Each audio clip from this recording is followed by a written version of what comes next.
Hello and welcome to the Yay or Nay series. If it's your first time visiting, allow me to explain the rules. It's called the Yay or Nay series. It's actually fairly simple to follow along with, but down in the comments, you either will say, yay, I like the character for the video for the day, as in, yes, I would like to see that character as a DLC playable character for Smash Ultimate, or nay, as in, no, I don't want to. Pretty simple, right? Just type it down in the comments. But each Monday, most likely Tuesday as well, we will have a video pertaining one specific character, and then, the video itself, I'll go over the character, I will go over the series, I'll even go over some sales numbers from the series, because some people like looking at stuff like that, and then maybe a couple random facts, because, well, why not? But, yeah, it's a pretty simple idea. Follow along with, play along with, like I said, every Monday and Tuesday, so, there it is, let's get into the rest of the video. Wow. Can you believe today marks the 49th character in the Yay or Nay series? And funny enough, if you take the 9 and then you subtract that 4, you get 5. And you know what half of 5 is? Well, it's 2.5. And since we're dealing with decimals, we always have to round up, right? Well, if you round up from 2.5, you get 3. Half-Life 3 confirmed! Did I do a good meme? Did I do it right? All right, but but setting aside the best joke you'll ever hear for the rest of today, Gordon Freeman from the Half-Life series is today's character focus. So he ended up winning the poll last time I checked. So the poll from last week, I should say. So guess what? Gordon Freeman it is. So now look, I know there will be people who will admittedly right at the beginning say this Gordon Freeman Half-Life and Smash will never ever happen. But to that I'm gonna have to say we've said that plenty of times in Smash's past, haven't we? Like, for example, third-party characters will never happen in Smash Bros. Snake and Sonic say hello. Well, then what about Cloud, right? He was always viewed as he's too much of a pipe dream. Square would never allow it. Well, guess what? Wrong again. Cloud literally fell from the sky right into our laps. What about Ridley? He was too big. Wrong. He fits just fine in the roster. He doesn't take up any more space than anybody else. And then Banjo, right? Banjo-Kazooie. Oh, they are owned by Microsoft. Well, apparently Microsoft didn't get that message, because look who Microsoft let get into Super Smash Bros. Banjo-Kazooie. Basically, the point for Gordon Freeman in Half-Life is anything is possible. You don't have to agree with it, and that's fine. But anything can be possible. So, let's get into it, right? Half-Life, the series itself, is beloved by so many people. And honestly, it pretty much made Valve into, well, what they are today. Think of it this way. If Half-Life failed when it first came out, which was way back on, November 19th of 1998, it's over 22 years ago. But if that failed, Half-Life, the original one, failed, Valve might not exist today. They might not be around today. And we wouldn't get anything else from them, right? So, they've come up with a few other pretty good things, right? So, yeah, Half-Life, if you're a Valve fan, you kind of owe a little bit to them. But anyway, the original game, well, just weirdly enough, I couldn't find any actual sales numbers. I checked about 10 different websites, and it was just kind of like, yeah, it sold well. Yeah, but give me a number. I couldn't find a number for this. So we're just going to skip right to Half-Life 2, the sequel. Check this out. The sequel, I believe, were released in 2004, so it was about 6 years after the first one. But the sequel sold over 10 million copies. And that was just back in 2017, so that was 4 years ago? I'm sure it sold a few more copies since then, but yeah, over 10 million copies.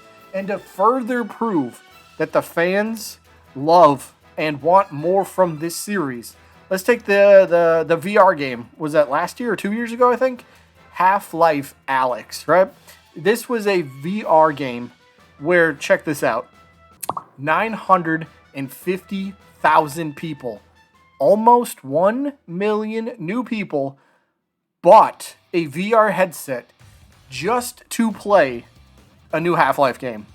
Yeah, that kind of goes to show you this series definitely has an extremely extremely loyal and dedicated fan base and following. So, yeah, Half-Life 3, when? I don't know. Some point in the future, they got to make it, right? The fans want it, and you kind of got to give the fans what they want eventually. But yeah, so I think one major issue though that some people will definitely have, and it's a very valid one, very valid. A major issue would be that, well, has Half-Life ever released officially on a Nintendo platform? Well, no, not officially. There have been like mods. I know there was one for like the 3DS that got the original Half-Life working. I seen a video not too long ago, actually, while researching for this video, where somebody had Half-Life 2 running on a Nintendo Switch. It's possible, sure, but as of right now, there's nothing official on a Nintendo platform. So does that rule out the character? Yeah, well, we could debate that in the comments. But for example, what if Nintendo somehow was able to work their magic yet again for this never gonna happen scenario, right? We're never gonna get a Valve character. We're never gonna get Half-Life. Gordon Freeman's impossible. What if Nintendo happens to work their magic one more time? What if they happen to acquire Gordon Freeman to end off Smash Bros? One, nobody expects that. Nobody sees that coming. Whether you like it or not, that would be a bombshell to end the Fighter's Pass. That'd be pretty awesome. But in exchange for getting Gordon Freeman into Smash, what if they help also, with bringing Half-Life and Half-Life 2? Maybe there's like a collection. Maybe they bring that over to the Switch and Nintendo can help publish that and do all sorts of stuff. They can fund it or whatever it might be, just to, it'd be like another tie-in type character. It's happened before. It'll happen again. So who's to say this couldn't be a possibility? But either way, things could work out. Then again, maybe they stay exactly where they are right now. But one good thing about the Half-Life series, I gotta say, is the uniqueness, the plethora of strangely creative, weird obstacles and weaponry and all that sort of stuff. And when you talk about weaponry and that kind of things, well, it kind of makes for a really interesting and kind of perfect moveset. So let's start with the first move, shall we? Gonna start simple because it's just his trademark thing, his crowbar. Now, for this move, it could be used several different ways. It's a crowbar. We know how it works. He's gonna whack somebody with it. But it could be used as like a jab attack, potentially, maybe like a forward tilt, maybe, up tilt. You could use it to juggle a couple times. Maybe an air attack. It could be like a down air that has like a meteor smash type effect. Back air with it. It could be used in several different places. And it is his trademark weapon, so I'd be okay with seeing this in 2-3 different places maybe. So, yeah, definitely got to get his crowbar in there. Second thing, this could be a little fun. This could be fun. But the way I see this one is called the gravity gun. Or I think it's actually called like the 0-point energy field manipulator. But gravity gun sounds cooler. So, and probably that's probably what everyone would call it anyway. But this would be, I could see this as a neutral special. Basically, Gordon, as you see by the clip, can suck in like these objects. But for Smash Bros, he could probably just suck in opponents. And then he would keep them in like a suspended state for like 1 to 2 seconds, right? And then the gravity gun, you would have to press the attack button again. I guess you don't have to press it again. You just press it once to suck in the opponent, then they become suspended. You give Gordon a couple seconds to kind of readjust himself, and then he fires them out, outwards, flying through the air again. So the way I like to compare this, think of King K. Rool's blunderbuss, but Gordon will have more control on where he's going to aim the gravity gun to end up firing the opponent.